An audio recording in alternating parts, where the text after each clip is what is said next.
नमस्कार। प्रश्नकर्ता का प्रश्न ये है कि कैसे मैं चेक करूं कि मैं विचारों में हूं या मैं अब दृष्टा भाव में हूं। पहले चेक करते हैं कि दृष्टा भाव कहते किसे हैं। दृष्टा भाव मतलब देखने वाला, कि मैं कोई चीज़ को देख रहा हूं और देख के मैं देख क्या रहा हूं कि अगर अपनी 100 की यात्रा अगर आपकी चल रही है तो आप कोई भी चीज़ अगर आपके सामने आप सुन रहे हो, आप मनन कर रहे हो, आप जा रहे हो, खा रहे हो, पी रहे हो, तो आप उसको ये चेक करोगे कि इससे मेरा होगा क्या? क्योंकि उस आपकी अगर आध्यात्मिक यात्रा चल रही है या आप आध्यात्मिक यात्रा थोड़ी एक बार अगर मैं दरकिनारे करके ये समझाऊँ आपको कि ये सोचो कि जहाँ आपकी सबसे ज़्यादा आसक्ति है, यानी टाइम टू टाइम आदमी की इच्छाएँ, वासनाएँ चेंज होती रहती हैं, कामनाएँ। फॉर एग्ज़ाम्पल आप अपना वो दिन याद करो कि या तो आपको किसी से प्रेम हुआ हो या आपकी किसी से ज़बरदस्त लड़ाई हो। तो ये दोनों एक सिक्के के बहुत तगड़े पहलू हैं। इससे दोनों से ही आप समझेंगे दृष्टा भाव को कि आप किसी के प्रेम में पड़ गए।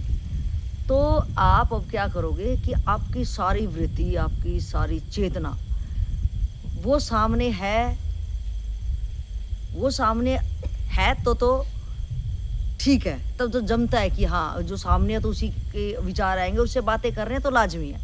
लेकिन अब आप देखो आपका उससे बिछो हो गया, विदाई होगी, तो आप हमेशा उसकी तरफ आपका ध्यान लगा रहेगा कि एक पनिहारी है और पनिहारी एक मटके पे मटका आपने देखा होगा गाँव में जो दूर से पानी लाते हैं।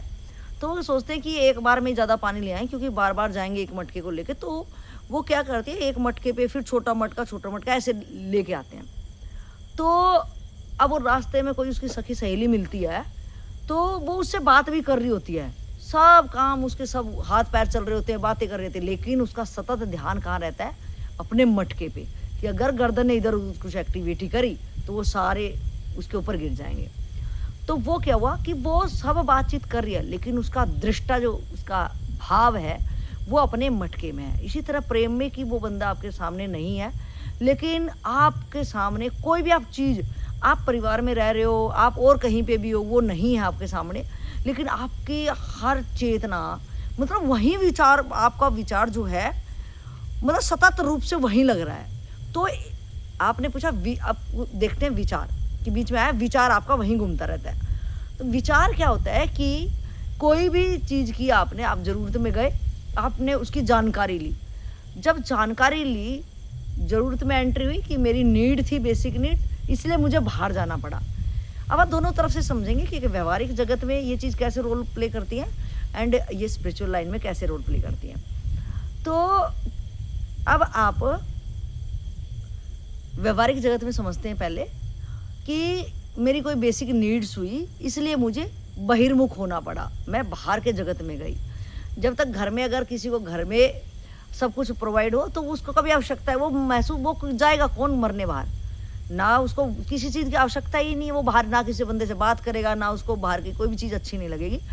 लेकिन जब मेरी ज़रूरत होगी तो अपनी ज़रूरत की पूर्ति के लिए मुझे बाहर जाना पड़ेगा और उसके लिए मुझे जानकारियाँ चाहिएंगी कि यार मेरी ज़रूरत है, ये कहाँ पूरी होगी, कहाँ पूरी होगी। और उस जानकारी के लिए जो मैंने अब एफ़र्ट्स लगाए, जो जानकारी में मेरे जानकारी भी ले रही हूँ, ज़रूरत भी पूरी कर रही हूँ, इन दोनों सूक्ष्म करते-करते जब मेरी इधर ज़रूरत भी पूरी होएगी, इधर जब ज़रूरत पूरी होगी तो विचार आएगा। पहले विचार क्या आ रहा है? बस ये मेरी ज़रूरत पूरी हो जाए, कि प्यास लगी है तो बस पानी आ जाए, बस विचार में पानी घूम रहा है, उसकी मैं जानकारी ले रही हूँ कि कहाँ-कहाँ पानी मिल सकता है। तो वो क्या हुआ, मेरे पास जो जानकारी ली उसके साथ में जो उससे ज़रूरत में जो विचार आ रहा था, विचार क्या हुआ, मेरी ज़रूरत में जो मेरे अंदर उठता है कि मेरे अंदर कोई भी चीज़ आप अभी सोच रहे हो कि ऐसा हो जाए कि मेरे पास घर नहीं है, तो मेरा क्या विचार आएगा सबसे पहले कि किसी ने आपकी इंसल्ट कर दिया, आप रेंटेड हाउस में है, किसी ने आपकी इंसल्ट कर दी, तो सबसे पहले विचार क्या आएगा? तब तक नहीं आएगा, तब तक अगर कितने लोग हैं जो अपने पूरी उम्र ताउम्र उसमें गुजारते हैं, लेकिन अगर आप किसी रेंटेड हाउस में रह रहे हैं और वहाँ आपकी अगर इंसल्ट होगी, तो आपको लगेगा यार कब तक मैं बर्तन इधर से उधर करूँगा, तो तब विचार आया। इससे पहले नहीं आएगा। अगर आपको अच्छा सा मकान मालिक हो तो आप बोलोगे नहीं सही कट रही है, अपने को क्या ही करना है। आपके संग्रह करने की आदत भी ना हो तो भी आप नहीं अपने घर बनाओगे, बोलोगे सही तो चल रहा है। तो जो विचार आता है वो आता है जरूरत में, और जैसे जरूरत पूरी हुई वो विचार अपने आप से स्वतः ही अपने आप ही, आपको पता भी नहीं चलेगा वो कहाँ खत्म हो गया। तो विचार जो उठा वो उठा जरूरत में। और जो इसी तरह जो अध्यात्म में है कि जब मेरी जरूरत होगी ना, कि मैंने सब कुछ कर लिया अपनी लाइफ में, और सब कुछ करने के बाद आज मैं ये देख सकता हूँ कि क्योंकि इसी तरह से ज़िंदगी आज जब मैंने इतने साल इस चीज़ में गुजार दिए, तो मैं ये कह सकता हूँ कि अब आने वाली जो ज़िंदगी है वो भी इसी शर्त पे कटनी है, इससे ज़्यादा कुछ नहीं। तो मुझे इस तरह से नहीं काटनी है। ये जब मेरे विचार आया तो मुझे ज़रूरत लगी कि इस तरह से मुझे नहीं काटनी है। तो विचार आया तो अब कैसे काटनी है। तो विचार आता है मेरा ज़रूरत में, कि जब मैं ज़रूरत में गुजरूँगा, ज़रूरत में से हाथ पैर चलाऊँगा कि एक पूर्ण विराम कहीं पे आ गया है, तो अब मुझे वैसा नहीं करना है। तो मेरी अध्यात्म में एंट्री होती है। और अगर मैं व्यवहारिक जगत में हूँ तो वहाँ मेरी ज़रूरत होती है या इच्छा होती है, तो वो विचार उत्पन्न हो जाता है। तो आपका क्वेश्चन है कि मैं कैसे चेक करूँ कि ये मेरा विचार है या मेरा दृष्टा भाव है। तो दृष्टा भाव जो है मेरा, उसका मतलब है साक्षी। साक्षी मतलब मैं एकदम सचेत होके देख रहा हूँ। कि आप देखो कि आप बाजार से गुजरे हो तो कितने ज़्यादा सीन, कितने लोगों के चेहरे, कितने दृश्य वहाँ पे नज़र आते हैं, कि आपके सामने कितने लोग चिल्ला रहे होते हैं, कितना मेले वाला सीन एकदम से होता है। तो आप उस सिनेरियो को एक बार अपने सामने लाओ, उस सिनेरियो को, कि जब मैं बाजार में जाऊँ तो मेरे सामने कितने लोग होते हैं और कितने सारा सामान होता है, कितना सारा अलग अलग दृश्य होता है। लेकिन अब वो दृष्टा भाव मैं समझना चाहूँगी कि जिस पे मेरी नज़र होती है, तो जहाँ मेरा प्रमुख विचार, मतलब मैं जरूरत में बाहर गई और उस विचार के कारण जो मैं क्यों बाहर जा रही हूँ, वो विचार लेके जा रही हूँ। अगर फॉर एग्जाम्पल आपका कोई प्यारा आने वाला है कहीं से, तो आप जब चल रहे हो तो आपका प्यारा ही आप ढूंढने जाओगे। मार्केट में कितना हो रहा है, लड़ाई दंगे भी हो रहे हैं, विवाह शादी भी हो रहे हैं, कोई समारोह भी हो रहा है, बैंड बाजे बज रहे हैं, अर्थियाँ भी उठ रही हैं, लेकिन आप एकदम पागल की तरह हो जाओगे और आप सिर्फ उसको देखोगे वो मुझे कब दिख जाए। इसी में मुझे एक कहानी याद आई कि लैला मजनू की कहानी है, कि जब लैला को पता चला कि मजनू उनके गांव की सीमा पे उसका वेट कर रहा है, तो वो सब कुछ छोड़ के, संध्या वेला होती है शाम वाली, तो उस टाइम पे एक मौलवी होता है, तो अपना नमाज अदा कर रहा होता है, एक कपड़ा बिछा के नमाज अदा कर रहा था। और वो भागती भागती, एक छोटी सी दीवार होती है मस्जिद की, उसको उतर के और वो जाती है, तो उसका पैर उस कपड़े पे पड़ जाता है जहाँ वो नमाज अदा कर रहा होता है मौलवी। तो वो इस अवस्था में खड़ा है, तो जो भी उसका कपड़ा होता है खाली होता है, तो वो क्रॉस करके मजनू को मिलने जाती है।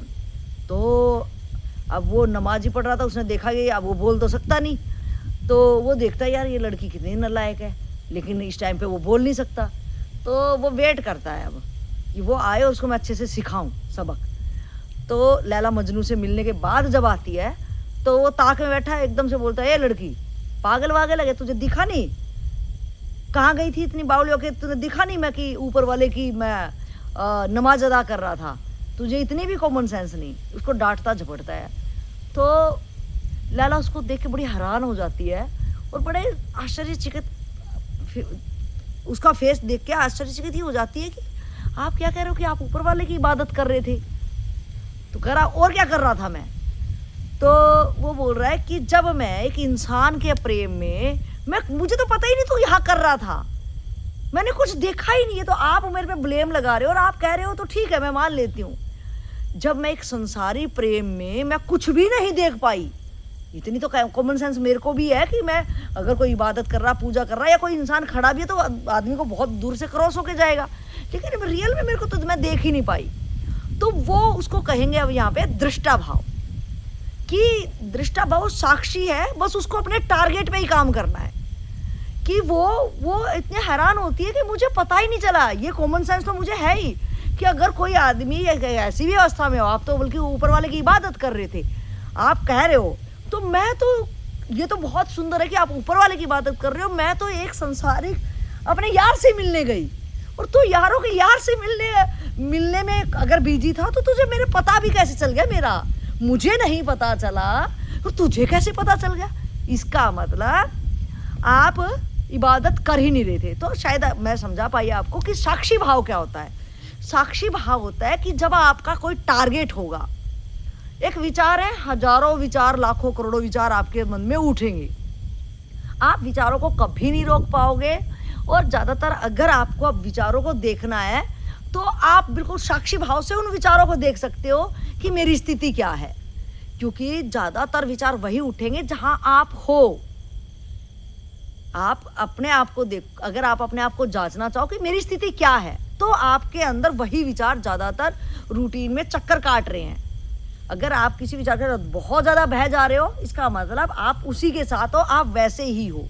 तो वो आपको चेक करना पड़ेगा कि मैं चाह क्या रही हूँ अपनी ज़िंदगी के साथ। जब आपके पास ये टारगेट हो जाएगा कि मैं अपनी लाइफ में चाह क्या रही हूँ, और चाहना ये होता है कि देखो, एक छोटा बच्चा चाहत अलग है। आपकी उम्र के हिसाब से आप अपने ज़िंदगी के अनुभव को साथ लेके आपको ये ज़रूर क्लियर करना पड़ेगा कि आप चाह क्या रहे हो। ये नहीं कि आपका आज तक और कोई डिसाइड करता आया है इसलिए आप अपनी ज़िंदगी में खुश नहीं हो। जो बंदा शुरू से अपने ऊपर अपने डिसीजन से अपनी लाइफ को चला रहा होगा तो वो रियल में ही जांच पाएगा कि हाँ ये चीज़ें, क्योंकि जब तक मैं करूँगा नहीं, मैं गिरूंगा नहीं, मुझे पता क्या चलेगा कि गड्ढा है कि नहीं। लेकिन अगर आपको गड्ढा आने से पहले किसी ने बोल दिया गड्ढा है और हाथ पकड़ के क्रॉस करा दिया, तो आपको कभी ना गड्ढे का गिरने का अनुभव होगा और ना गड्ढे की गहराई पता चलेगी, ना कभी अनुभव होगा कि यहाँ गड्ढा भी हो सकता है और इस गड्ढे से निकलूंगा कैसे। तो आप अपनी ज़िंदगी को ज़रूर तय करें कि उस ज़िंदगी में कितनी, जो आज तक जिए उसमें कितनी डेप्थ है, कितनी गहराई है। और आप अब अपनी ज़िंदगी को जैसे पास्ट में जी है, आप वैसा जीना चाहते हो या वैसा जीना नहीं चाहते हो। ये क्वेश्चन बड़ा एक मैं अपने लिए शर्मनाक ही मानूंगी अगर आप थोड़ा सा साक्षी भाव से इसको देखोगे, दृष्टा भाव जो मैं कहना चाहती हूँ। तो अगर मैं किसी के सामने ये पूछ रही हूँ कि मुझे अपनी ज़िंदगी में क्या करना चाहिए, इससे ज़्यादा मेरे लिए लज्जा की बात नहीं हो सकती, क्योंकि मेरे प्राण है, मेरी इच्छाएं हैं, मेरी वासनाएं, मेरी कमियां हैं, और मुझे क्या करना है मेरी ज़िंदगी में वो मुझे पता होना चाहिए। ये दूसरा तय क्या करेगा? इसका मतलब आप आप गुलाम इंसान हो, आप उसको दिखा क्या चीज़ रहे हो, और आप गुलामी की बेड़ियां आपके पास हैं, आप उन्हीं में रहना पसंद कर रहे हो और अगले को भी बेड़ियों में बांधना चाह रहे हो, क्योंकि गुलाम आदमी गुलाम को ही पसंद करता है। तो आप देखोगे कि विचार क्या है? विचार वो है जो आपकी पास्ट की चीज़ें होंगी, जो आप ज़रूरत में गए, जानकारी ली, उससे आपके विचार उत्पन्न हुए, वही कलेक्शन आपके पास है जो कि बार बार आ रहा है। तो उसमें मैं चेक कर सकती हूँ, इस विचार से अगर मेरे पास कोई टारगेट है तो मैं देखूँगी इस विचार से मेरा होगा क्या, मैं कहाँ पहुँचूँगी, क्या मेरे टारगेट में पहुँचने में ये विचार सहायक है कि नहीं। तो ये जब मैं सिलेक्ट करूँगी तो ये मेरा साक्षी भाव है। अब आप ये देखो, आपका था विचार और दृष्टा में क्या है। दृष्टा मतलब साक्षी भाव। जब मेरे पास टारगेट होगा तो मैं कह सकती हूँ कि जो कोई विचार आया तो ये मेरे विचार में, अब मैं साक्षी भाव से देख रही हूँ, मैं चेक जो मैं कर रही हूँ। विचार आप कह सकते हैं बहुत सारे स्टूडेंट मेरे सामने हैं। आप अगर और थोड़ा बारीक से इसको समझो कि आपको अगर ऐसे समझ नहीं आ रहा कि बहुत सारे, आप एक टीचर हो, बहुत सारे स्टूडेंट, वो कौन है? विचार है आपकी। तो कभी कोई स्टूडेंट चिल्ला रहा है, कभी कोई चला रहा है, एक नल्लायक सारे स्टूडेंट है, कोई चुप नहीं बैठा है। लेकिन आज टीचर ने हर तरीके से उसको समझाना चाहा। अब वो क्या करेगी? भैया इनको पढ़ना होगा, पढ़ेंगे, क्योंकि वो भरसक प्रयास करने के बाद आपका वो कर रही है कि ये समझे ना समझे, अब मैं करूँ भी तो क्या करूँ, वो थक गई हार की। तो आपको क्या करना चाहिए कि भैया मेरा सिलेबस कवर हो गया, मेरे इसको समझाने के तरीके भी खत्म हो चुके, अब इनको समझना होगा, समझेंगे, नहीं तो नहीं। अब मुझे क्या करना है ये देख रहा है दृष्टा। विचार कौन थे? वो नालायक बच्चे। तो कभी कोई उछल कूद मार रहा है, कभी कोई उठपटांग कुछ कर रहा है, कोई किसी को मार रहा है, कॉपी फाड़ रहे हैं। तो ये विचार कौन हुए? कि मैंने ही सिलेक्ट किया था उस क्लास में जाने का, है ना। तो मैं जो अब मेरे को तय करना है कि भैया मेरे को चुपचाप बैठना है, मेरे को ये वाली ज़िंदगी नहीं जीनी। तो मैं, क्योंकि मैं थक चुकी वो चीज़ करके और मैं पहुंची कहीं नहीं, तो मैं चेक करूँगा ये सब तो आएंगे। तो मैं यहाँ पे अब मेरे पास टारगेट होगा कुछ नया करने का, तो यहाँ चेक करूँगी क्या ये विचार उस टारगेट पे जाने में सहायक है या बाधक है। तो ये मेरा दृष्टा भाव हुआ। जब मैं खुद के लिए चेक करती हूँ कि जो मेरा थॉट है, पास्ट के थॉट, वो मेरे लिए मेरे टारगेट पे पहुंचाने के लिए सहायक हैं या नहीं। ये दोनों भाव हैं, चाहे वो दृष्टा हो चाहे वो विचार हो। तो विचारों को मेरा कहना है कि पास्ट के हैं, आपके ज़रूरत में हुए, वो जानकारी ली और उन जानकारियों से आप अपनी हालत को देखो कि आप उन जानकारियों से कहीं पहुँचे हो या नहीं पहुँचे हो। तो जो दृष्टा भाव है उसमें आप जहाँ पहुँचना चाहते हो वहाँ पे आप वो विचार आपके लिए सहायक नहीं है तो आपको तुरंत काट देने चाहिए कि इससे मेरा होगा क्या। सबसे मूल मंत्र आपके लिए यही रहेगा। आप हमेशा ये करते रहें, जैसे ही विचार आएंगे आप विचारों से ना डरें, ना विचारों को दबाने की कोशिश करो और ना ही कभी खिन मन हो कि ऐसा विचार क्यों आया। वो विचार मेरा ही है, मैंने उसको, वो मेरी वासनाएं थी, मैंने उनको दबा के रखा था कि मैं पहले कैसा था, मैं तो ऐसा था ही नहीं, अब मैं ऐसा कैसे हो गया। तो आप वहाँ पे भी आप ही थे, यहाँ पे भी आप ही हैं। आप यहाँ किसी को आपके लिए आप में कोई इंटरेस्ट नहीं दिखा रहा कि आप कैसे थे, आप जैसे थे वैसे थे। आपको जो अच्छा लगा आपने तब किया, आपको जो अच्छा लग रहा आप वो कर रहे हो, ना आप किसी को दिखा रहे हो ना आप में कोई इंटरेस्ट लेगा। क्योंकि सब लोगों की अपनी अपनी एक यात्रा है, अपनी अपनी एक मंजिल, अपने अपने स्वाद है। तो वो आप में कोई इंटरेस्ट नहीं दिखा रहा, आप किसी को प्रत्यक्ष कोई चीज़ नहीं करा सकते। और अगर आप करा रहे हो तो मैं कहूँगी आप गुलाम हो, आप अपना करैक्टर किसी को दिखाने की आवश्यकता ही नहीं है। इसका मतलब आप खाली इंसान हो और सबको अपना करैक्टर दिखाने में कोई भी इंटरेस्ट नहीं दिखा रहा, लेकिन आप कह रहे हो कि देखो मैं भी कुछ हूँ, मैं भी कुछ हूँ। तो ये बकवास है। आप अगर आपके अंदर कुछ सार है तो आप ये देखो कि मैं अगर पहले ऐसा था, उसका ढोल क्यों पीटना है, क्योंकि कोई इंटरेस्टेड नहीं है उसमें। तू जैसा था अपने लिए था, लेकिन तू कैसा है, अगर मेरे सामने तेरा व्यवहार वैसा है तो तू वैसा ही था और तू वैसा है, बट हालात वैसे नहीं थे। तो कोई भी इंसान, इवन मैं भी ये बहुत बार अपने अंदर महसूस करती हूँ कि हम दूसरे को ब्लेम कर देते हैं, यार इसने कैसे कर दिया, कितना बेकार आदमी है, ऐसा कैसे हो सकता है, ऐसा तो होना ही नहीं चाहिए। और हम उसको तरह तरह की प्रताड़ना या इंसल्ट या सजाएं जो देते हैं, मेरे ख्याल से क्या है कि अगर मैं जो ये बंदा बोल रहा है कि ये बंदा बेकार है या ये दुष्ट है या बेईमान है, इसको ऐसा नहीं करना चाहिए, इसका सीधा सा जो मैं कारण मानती हूँ कि मैं वैसी हूँ, मेरी वो चीज़ें जो मैं बाहर देख पा रही वो चीज़ें मेरे अंदर हैं, बस मुझे माहौल नहीं मिला या मुझे समाज का डर है कि ये समाज कहीं मुझे ऐसा ना कह दे। जैसे ही कभी भी मेरे सामने वो ज़रूरत उभरेगी, वो माहौल क्रिएट होगा, मैं सेम वैसा चूकूंगी ही नहीं, मैं सेम वैसा ही कर दूंगी, उसको अंजाम दे दूंगी। तो आप अपने आप को कभी भी ऐसा ना कहें कि किसने ऐसा कर दिया, ये मेरा अधिकार ही नहीं होना चाहिए कि इसने ऐसा क्यों किया। वो उसने अपने उसका कर्म का लेखा जोखा वो देखेगा, उसका इंटरेस्ट, उसका मंजिल, वो अगर कोई कर रहा है तो न्याय, जिसने दुनिया बसाई है भैया, वो न्याय उसके साथ करेगा। क्या पता उसने उसका रोल प्ले करने के लिए भेजा हो। तो आप अपना उसमें वो विचार पैदा करके अपनी एनर्जी वेस्ट ना करो। तो मैं हमेशा अपने ऊपर जो फोकस मारती हूँ वही मैं आपको बताऊंगी कि मैं हमेशा ही सोचती हूँ कि मेरे पास जो टाइम और एनर्जी है मैं दूसरे में क्यों ही लगा रही हूँ, उससे मेरा होगा क्या, मुझे उससे क्या ही मिलेगा। अगर मेरे ज़िंदगी में, मेरे अपनी ज़िंदगी की, मेरे अपने प्राणों की अगर मुझे वैल्यू है तो मेरे पास एक टारगेट होगा और उस टारगेट में चाहे कोई इंसान हो चाहे कोई विचार हो, अगर वो सहायक है तो बस मुझे उससे, वो सहायक किस रूप में है, वो इंसान मुझे नहीं चाहिए, इंसान नहीं चाहिए। इंसान से प्रेम भी क्यों है। आज अगर किसी इंसान का रिगार्ड कोई कर रहा है, उसको रिस्पेक्ट दे रहा है, तो उसके कर्म के कारण, उसका कर्म में जो उसके पास एक अद्भुत जानकारी है, वो मेरे लिए जानकारी, उसका अनुभव है लेकिन मेरे लिए जानकारी है। उसका अनुभव, उस चीज़ को लेके मेरा अनुभव नहीं हुआ है, मेरे लिए उसकी जानकारी है। तो मेरा टारगेट होगा तो मैं उससे जानकारी लूँ, ना कि मैं उस आदमी को पकड़ूँ। अगर मैंने पकड़ लिया तो मैं उसी भी स्टेप पे रुकी तो मेरी यात्रा नहीं होगी। मुझे किसी को नहीं पकड़ना, मुझे पकड़ना अपने टारगेट को। उसमें जो जो सहायक होंगे वो मेरे लिए वंदनीय होंगे, सिर्फ वो जानकारी लेने के लिए कि आपका अनुभव है, मैं आपकी जानकारी लेके आगे बढ़ूँ। तब तक के लिए आपका धन्यवाद। क्योंकि मुझे बहुत आगे बढ़ना है, मुझे रुकना नहीं है किसी पे।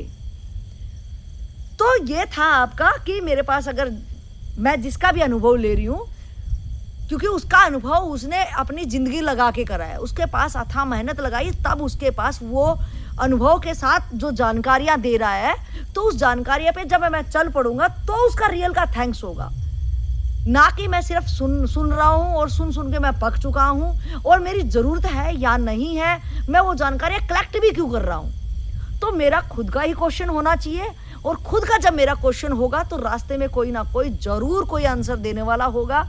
तो कहना यही है कि कोई अपने आप को ये ना समझे कि मैं ऐसा था, वो अपनी डींगे हाके, कोई इंटरेस्ट नहीं दिखा रहा, आप अपनी एनर्जी और समय वेस्ट कर रहे हो, कोई भी इंटरेस्टेड नहीं है। और आप जैसे थे, आज मेरे सामने आप जैसे हो, मैं आपको वैसा ही देख पा रही हूँ। इट मीन्स मैं ये कह सकती हूँ, क्योंकि वो आप ही थे ना, वो भी आप है, वो ये भी आप हो, तो मेरा अनुभव यही कहेगा और यही आपका भी अनुभव होगा, ये हर इंसान का अनुभव कहेगा। क्योंकि आज अगर मैं ये आपके सामने जानकारी दे पा रही हूँ, इट मीन्स ये मेरा अनुभव है। तो आप किसी के ऊपर भी देखो कि आप जिस पे भी समय लगा रहे हो या अपनी एनर्जी लगा रहे हो, क्या वो आपके टारगेट में वो सहायक होगा। वो आपने साक्षी भाव से, दृष्टा भाव ये होगा आपका कि मेरे लिए ये इंसान नहीं, कि मुझे किसी इंसान को नहीं होल्ड करना है, मुझे इंसानों के चक्कर में नहीं पड़ना है। भैया, इंसान मेरे जैसा 2 हाथ पैर नाक कान सब यही है, जब वो कर सकता तो मैं क्यों नहीं। हाँ, उसका अनुभव को सलाम है, उसके अनुभव से जो मेरी जानकारी मेरी मंजिल में सहायक हो उतना सही उसको नमस्ते है, उससे ना ज़्यादा ना कम, मुझे अटकना नहीं है। तो ये जब आप चेक करोगे दृष्टा भाव से कि मुझे अटकना नहीं है, और आज तक अगर आप अटके हुए हो तो आपकी यात्रा नहीं शुरू है। जब आप अगर चलना शुरू कर दोगे तो यही आपने अपने साथ संकल्प लेना है कि मुझे नहीं अटकना है, चाहे कोई हालात हो, चाहे कोई इंसान हो। लेकिन हम क्या करते हैं कि भावनात्मक हम क्या होते हैं, कमज़ोर होते हैं, और हम उसी का हाथ पकड़ लेते हैं जो कि इशारा कहीं और कर रहा है। तो मेरा कहना है कि आप अपने विचारों के अंदर वो बल लेके आओ, आपको पता चले, आप अपना समय और शक्ति जो आपके पास है, आप अपने टारगेट पे, उस टारगेट को अचीव करने के लिए क्या क्या आपके लिए सहायक है, क्या क्या आपके लिए बाधक है, इसको कहेंगे दृष्टा भाव, साक्षी। और जो विचार आ रहे हैं कंटिन्यूसली, जो पास्ट के आ रहे हैं, तो आप उनको कभी भी खिन भाव से अवगत करो कि मैं कैसा हूँ, कैसे गंदे विचार आ रहे हैं, क्यों आ रहे हैं। आप सिर्फ दृष्टा भाव से देखोगे, कोई बात नहीं, ये मेरा ही पास्ट है, मैंने ही कभी ये ज़िंदगी जी है, इस वजह से आ रहे हैं, लेकिन मुझे अब ऐसी ज़िंदगी, क्योंकि उसमें आपका आकर्षण था, वो आप कर बैठे। आप ये कभी खिन भाव मत लाओ अपने अंदर, ये विचार क्यों आ रहे हैं, ये कभी मत लाओ। क्योंकि अगर आप उस क्यों में लड़ गए कि क्यों आ रहे हैं, तो आप वो साक्षी भाव भी छूट जाएगा और आप अपने टारगेट से उतने फिर दूरियां, वो ताकत, समय उधर लग जाएगा। तो जैसे भी विचार आ रहे हैं, वो कभी मैं जिया हूँ, ये आप एडमिट करो कि मैं जिया हूँ, तो कोई बात नहीं, लेकिन आज मेरे को अपनी ज़िंदगी ऐसे नहीं जीनी। तो इधर स्थिरता आती रहेगी आपके विचारों में, इधर वो कमज़ोर पड़ते रहेंगे, और आत्मिक बल बढ़ के आप अपने साक्षी भाव से जब देखोगे कि मुझे नहीं जीनी, वो वहीं पे लैप्स हो जाएगा आपका, बिल्कुल तुरंत। जैसे आप स्किप कर देते हो, इसी तरह वो स्किप हो जाएगा कि मुझे आज नहीं जीनी। एक ज़िंदगी थी ना, वो लाओ कि मैंने ऐसे क्यों ही कर दिया, वो आप चेक कर पाओगे, आप बता क्या रहे हो और आप उसमें रसपान क्या कर रहे हो, वो आप ही साक्षी भाव से देखो, क्या रियल में ऐसा ही है जो मैं बता रहा हूँ, वैसा नहीं है। क्योंकि मेरे अलावा मुझे कोई भी नहीं जान सकता, तो मैं खुद के करीब हो जाऊं और खुद की ही किताब पढूं, मेरे अलावा मुझे कोई भी इतना करीब से नहीं जान सकता, ना ही इतना करीब से मुझे कोई बता सकता जितना कि मैं खुद के लिए सहायक हो सकता हूँ। तो शायद आप मेरे विचार और दृष्टा भाव को कि मैं कैसे चेक करूं, तो आप ऐसे चेक कर सकते हो कि आप अपने टारगेट देखो कि आपको पहुंचना कहाँ है। कि एक यात्रा है कि जहां मीरा पहुंची, जहां पे बहुत सारे लोग ऐसे पहुंचे कि वो हमेशा पहुंचने के बाद भी आज हमारे सबके लिए वंदनीय है। एक है कि जहां आपकी सास, आपकी माँ, दादी, नानी कहाँ पहुंची कि आज आप ही घर वाले कभी उसको याद नहीं करते हो। ये तो दो ही रास्ते हैं, या तो व्यवहारिक जगत में आप एक ही ज़िंदगी जीते जीते उसमें ख़त्म हो जाओ, या एक आप अपने करीब होके अपनी यात्रा जिसने हमें बनाया उसके करीब ही आप महसूस करें। और तो 2 ही रास्ते हैं, आप तय करो कि आपको रास्ते में कौन सहायक है और कौन बाधक है। तो मैं अपने अनुभव से ये चीज़ें समझा पाई, तो अगर आप समझ पाए तो भी आपका भला, और अगर आप नहीं समझ पाए तो आप दोबारा से जो भी आपकी क्वेरी उठे आप मेरे से पूछ सकते हो। सामने वाले भी अगर इस रिगार्डिंग कोई क्वेश्चन करना चाहें तो आप बिल्कुल कर सकते हैं मेरे से। आपको समझ में आ गई? तो ये था कि मेरा जो तजुर्बा था मैंने बताया, और यही शाम की बेला में एक पावन धरती पे यही सूक्ष्म कि जो भी ये वीडियो सुने और मेरे सामने जो भी हो, वो सूक्ष्म से सूक्ष्मतम एनर्जी जो हमें ये भाव, कि आपके अंदर ये भाव उठा कि आप ज़रूर, अगर आपने कहीं सुना भी होगा तो, लेकिन आपने अगर ये पूछा है या आपके अंदर से जो निकला है, और ये जानकारी, ये अनुभव मैं जो आपको दे पाई, जिसने ये ताकत दी, उसके चरणों में वंदन कि हम बहुत जल्दी अपने टारगेट, जो मेरा अपना टारगेट है, उस पे मैं महारत हासिल करूं और वो आत्मिक बल मेरा रोज़ उजागर हो। इसी तरह आप अपनी यात्रा पे निकले और हम एक दूसरे में इसी तरह से सहायक होते रहें कि हम एक मार्ग के मार्गी हैं। तो मार्ग के मार्गी में जब दोनों हष्ट-पुष्ट रहते हैं, विचारों की उनकी बात प्रबलता होती है, हमेशा अपनी मंजिल की बात करते हैं, तो वो सहायक होते हैं। लेकिन अगर एक बंदा बोझ होता है, वो बहुत, उसको चलना ही नहीं होता, वो चलने वाले को पकड़ता है, तो वो हमारे लिए बाधक है, उसको तुरंत छोड़ देना चाहिए। क्योंकि मेरी ज़िंदगी बहुत ही सिलेक्टेड है और मेरी एनर्जी, क्योंकि वो मेरे कर्मों के कारण मिली है, उसमें आपका कोई रत्ती भर भी, किसी का अंश मात्र भी कोई योगदान नहीं है। जैसे मैं कर्म करूँ वैसा मुझे भुगतान मिलेगा, तो मैं कर्म वैसा ही करूँ जो मैं खुद के करीब आ जाऊँ। तो यही सब वंदन करते हुए कि वो आपका भी आत्मिक बल बढ़े, आप भी अपनी यात्रा में बहुत जल्दी से गति हो, और खुद के लिए भी शुभकामनाएँ कि वो एनर्जी मुझे मिले, जिस वो पदचिन्ह पे मैं चल पाऊँ, जिस पे कोई चल के बहुत आगे तक अमर हो गया। तब तक के लिए नमस्कार।